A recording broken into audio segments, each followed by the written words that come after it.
आज के दिन हम सब जब लोग एक साथ बैठे हैं तो जनगणना की जो बहुत पुरानी मांग थी कि जातियों को गिना जाए, जाति के आधार पर आरक्षण हो, सबका हक मिले, सबको बराबरी से उनकी आबादी के हिसाब से हक और सम्मान मिल जाए।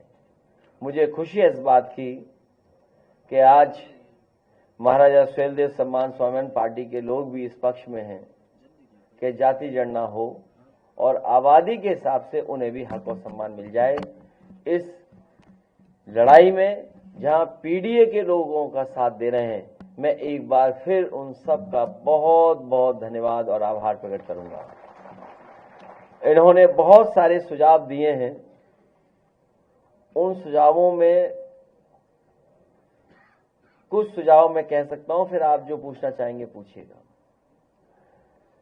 इनका सबसे पहला सुझाव ये है और इनकी मांग है कि वीर योद्धा महाराजा सुहेलदेव महाराज की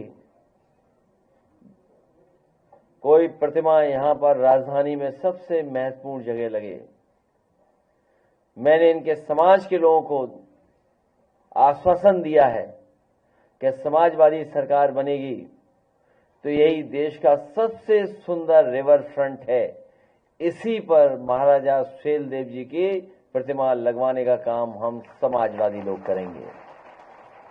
प्रतिमा के साथ साथ उनका शौर्य, उनकी बहादुरी, जिस तरह के वो योद्धा थे, जो उनके हाथ में तलवार होगी, वो तलवार भी सोने के साथ चमकती हुई दिखाई देगी। वो अगर अष्ट धातु या सोने को मिलाकर के बनानी पड़ेगी तो महाराजा सुहेलदेव जी की तलवार यहां पर चमकेगी, राजधानी में रिवर फ्रंट पर, जो सबसे सुंदर और सबसे कीमती जगह है। साथ ही में जो उन्होंने और सुझाव दिए, हम उनके सभी सुझावों पर अमल करेंगे और उनको साथ लेकर के हम लोग आगे बढ़ेंगे। जिस तरीके से इनके समाज ने और इनके साथ साथ पीडीए समाज ने हमें लोकसभा में और पिछले विधानसभा में जो सहयोग और समर्थन दिया था, हमें उम्मीद है कि आने वाले समय में जब 2027 में हम लोग चुनाव लड़ने जा रहे हैं, इनके समाज का पूरा समर्थन हम समाजवादियों के साथ होगा। ये सच्चाई है कि हमारे गरीब को न्याय नहीं मिल रहा है। हमारे गरीब और खासकर पिछड़े और दलित समाज के जो लोग हैं, उनके साथ हर स्तर पर भेदभाव हो रहा है। अगर वो अपनी सामान्य समस्या को भी लेकर के जाएं तो भी अधिकारी अनसुनी कर रहे हैं। और कई बार हम लोग सुनते हैं कि जो कुर्सी पे बैठे लोग हैं वो अपमानित कर रहे हैं। और हमारे गांव के लोग और गरीब कई बार योजनाओं को भी नहीं समझ पाते हैं कि योजना हमारे लिए है और इस योजना से हमें कैसे लाभ मिलेगा। उसके लिए भी कई बार वो राजधानी लखनऊ तक आते हैं।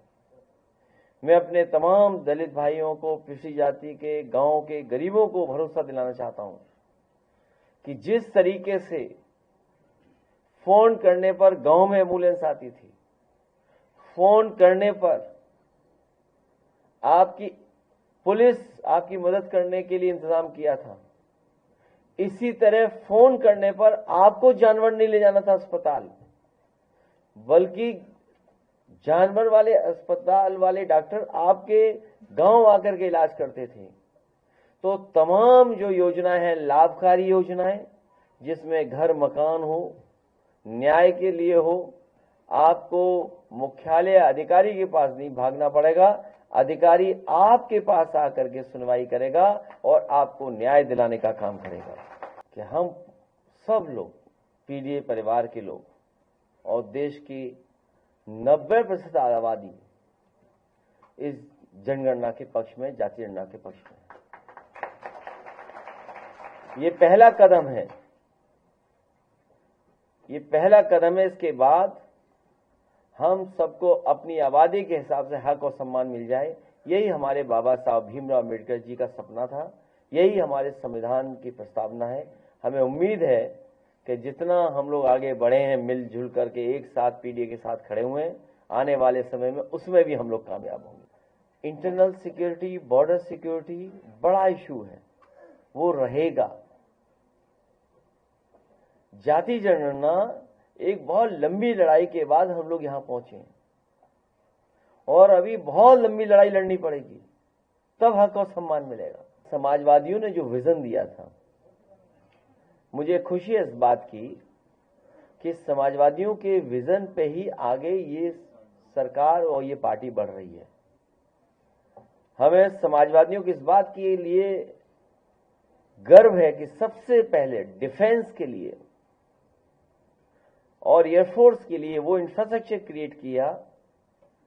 इमरजेंसी के समय पर अगर आपके हाईवे को भी इस्तेमाल करना चाहेंगे तो हाईवे इस्तेमाल हो जाएगा और हाईवे में ट्रैफिक भी चलता रहे, वो व्यवस्था की थी और उसी को अपना करके अब आगे बढ़ा रहे हैं। लेकिन ये जो सड़क बनाने के मॉडल हैं,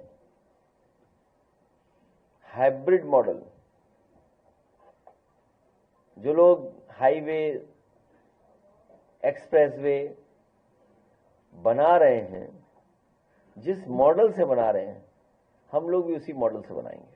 क्योंकि जिस तरह का सरकार का व्यवहार है, जो आसमान में तलवार घुमाए उन पे कोई कार्रवाई नहीं, वो जान को मारने की धमकी दें उसके लिए कोई कार्रवाई नहीं। अगर हम पीड़ित दुखी परिवारों से मिलना चाहें, राजीव सुमन जी हमारे जा रहे थे मिलने, आप मिलने नहीं देना चाहते हो। और जब से कम्युनल पॉलिटिक्स को खत्म किया है समाजवादियों ने और इंडिया गठबंधन से, और जिस तरह का भारतीय जनता पार्टी का लगातार वोट का ग्राफ नीचे जा रहा है, उससे वो घबराए हुए हैं। वो अपने समर्थकों को, कट्टर समर्थकों को एकजुट रखने के लिए कभी मदरसों पे कार्रवाई, कभी माइनॉरिटीज पे कार्रवाई, कभी वक्फ बिल लाना, ये जो नफरत की राजनीति वो अपने वोट को संभालने के लिए कर रहे हैं। नक्शा पास है कि नहीं है, ये पुलिस का काम नहीं है। आखिरकार बनने किसने दिया, बन कैसे गया? अगर नक्शा पास नहीं है तो एक व्यवस्था है कि वो नक्शा पास कराएंगे, कंपाउंडिंग है, बहुत सारे तरीके हैं। लेकिन क्योंकि उन्हें चिन्हित किए हैं, मैं आपसे कह रहा हूं कि सबसे ज्यादा इलीगल हाउसेस अगर किसी के हैं तो भारतीय जनता पार्टी के इलीगल हाउसेस, और इलीगल कंस्ट्रक्शन अगर किसी ने किया है, जमीनें सबसे ज्यादा रजिस्ट्रियां किसने कराई? भारतीय जनता पार्टी के लोगों ने। आप देखिए कि अधिकारी का ईमान देखिए, एक अधिकारी का ईमान कितना अच्छा, हमने तो अखबार में पढ़ा कि उसने अपने नाम पर एक भी फ्लैट नहीं रखा। एक अधिकारी लापता है, अंडरग्राउंड है, वो मुख्यमंत्री आवास में है। तो ये जो कम्युनल पॉलिटिक्स खत्म हुई है, समाजवादियों ने और पीडीए ने कम्युनल पॉलिटिक्स खत्म की, इसलिए ये जानबूझ करके अन्याय कर रहे हैं। दूसरा सवाल जो आपने कहा कि ये है सीक्रेट रेसिपी एमडीएच का जीरा सिप जल जीरा मसाला। सिप सिप जीरा सिप एमडीएच का जल जीरा सिप, जीरा सिप एमडीएच का जल जीरा सिप।